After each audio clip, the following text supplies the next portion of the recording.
Another day, another story.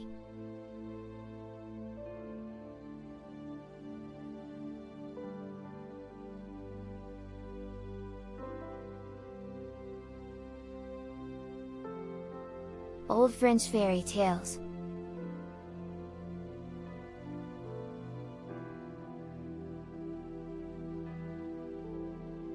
The journey and arrival.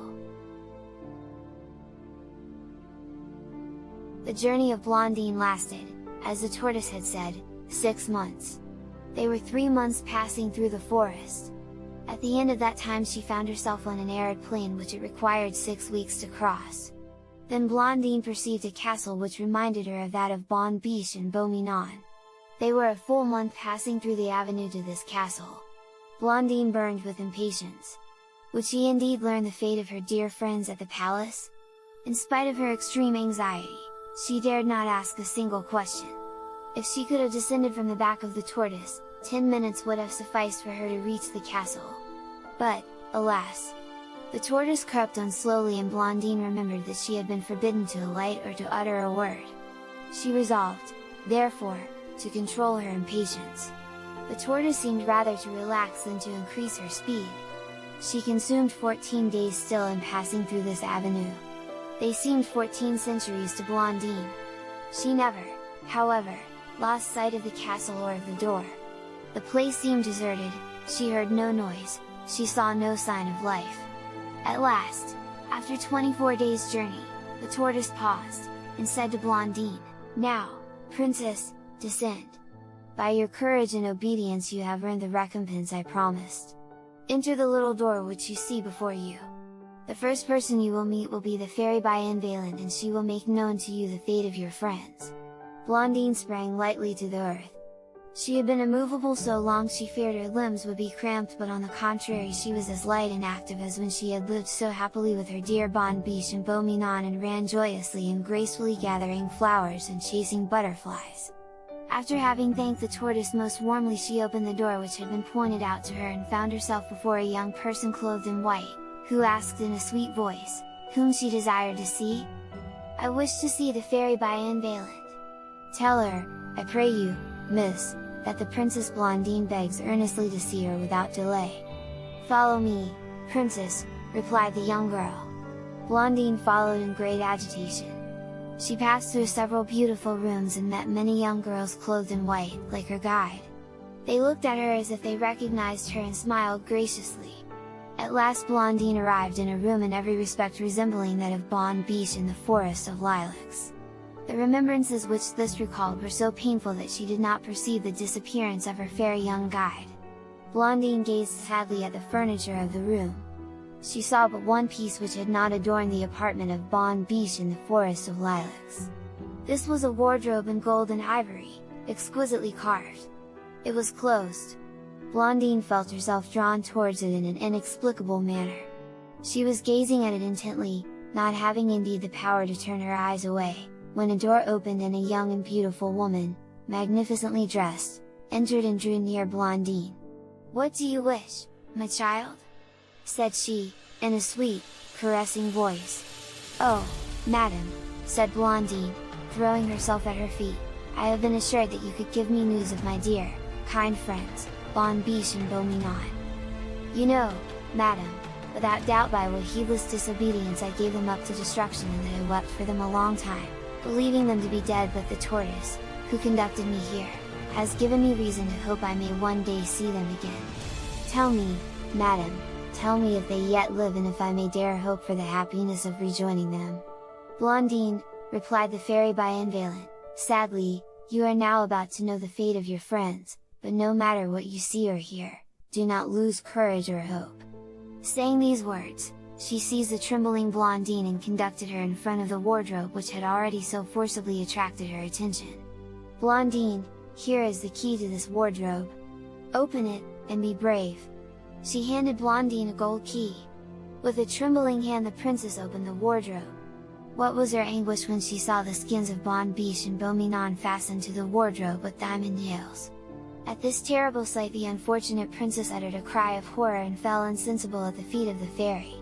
At this moment the door opened and a prince, beautiful as the day, sprang towards Blondine, saying, "Oh, my mother! This is too severe a trial for my sweet Blondine! Alas! My son, my heart also bleeds for her!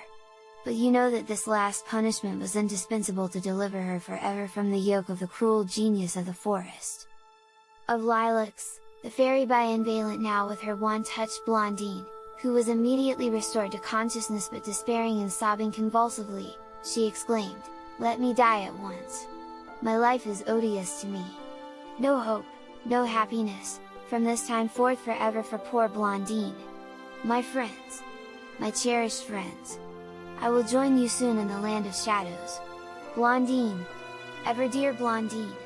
said the fairy, clasping her in her arms, "your friends live and love you tenderly. I am BONNE-BICHE and this is my son, BEAU-MINON. The wicked genius of the forest of lilacs, taking advantage of the negligence of my son, obtained dominion over us and forced us into the forms under which you have known us. We could not resume our natural appearance unless you should pluck the rose, which I, knowing it to be your evil genius, retained captive. I placed it as far as possible from the castle in order to withdraw it from your view. I knew the misfortune to which you would be exposed on delivering your evil genius from his prison, and heaven is my witness, that my son and I would willingly have remained a hind and a cat forever in your eyes in order to spare you the cruel tortures to which you have been subjected. The parrot gained you over, in spite of all our precautions. You know the rest, my dear child. But you can never know all that we have suffered in witnessing your tears and your desolation." Blondine embraced the fairy ardently and addressed 1,000 questions to her. "What has become of the gazelles who waited upon us so gracefully? You have already seen them, dear Blondine. They are the young girls who accompanied you. They also were changed when the evil genius gained his power over us. And the good white cow who brought me milk every day? We obtained permission from the Queen of the Fairies to send you this light refreshment. The encouraging words of the crow came also from us. You, then, madam, also sent me the tortoise? Yes, Blondine! The Queen of the Fairies, touched by your repentance and your grief, deprived the evil genius of the forest of all power over us on condition of obtaining from you one last proof of submission, compelling you to take this long and fatiguing journey and inflicting the terrible punishment of making you believe that my son and I had died from your imprudence. I implored, entreated the Queen of the Fairies to spare you at least this just anguish, but she was inflexible." Blondine gazed at her lost friends, listened eagerly to every word, and did not cease to embrace those she had feared were eternally separated from her by death. The remembrance of her dear father now presented itself. The Prince Parfait understood her secret desire and made it known to his mother, the fairy bienveillant. "Prepare yourself, dear Blondine, to see your father. Informed by me, he now expects you." At this moment, Blondine found herself in a chariot of golden pearls, the fairy bienveillant seated at her right hand, and the Prince Parfait at her feet, regarding her kindly and tenderly. The chariot was drawn by 4 swans of dazzling whiteness. They flew with such rapidity, that 5 minutes brought them to the palace of King Benin. All the court was assembled about the king, all were expecting the Princess Blondine. When the chariot appeared, the cries of joy and welcome were so tumultuous that the swans were confused and almost lost their way. Prince Parfait, who guided them, succeeded in arresting their attention, and the chariot drew up at the foot of the grand stairway. King Benin sprang towards Blondine, who, jumping lightly from the chariot, threw herself in her father's arms. They remained a long time in this position, and everybody wept tears of joy. When King Benin had somewhat recovered himself, he kissed, respectfully and tenderly, the hand of the good fairy who, after having protected and educated the Princess Blondine, had now restored her to him. He embraced the Prince Parfait, whom he found most charming. There were 8 resplendent gala days in honor of the return of Blondine. At the close of this gay festival, the fairy bienveillant announced her intention of returning home. But Prince Parfait and Blondine were so melancholy at the prospect of this separation that King Benin resolved they should never quit the place.